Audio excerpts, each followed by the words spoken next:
Delhi airport से डरा देने वाला मामला सामने आया है। यहां एक पिता अपनी बेटी के लिए सैनिटरी पैड के लिए लोगों के सामने गिड़गिड़ाता रहा।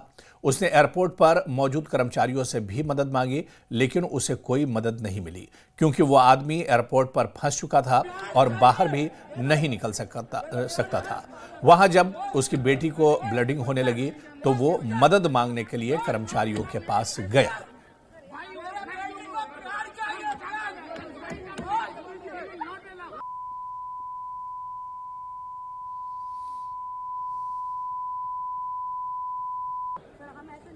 क्यों नहीं कर सकता?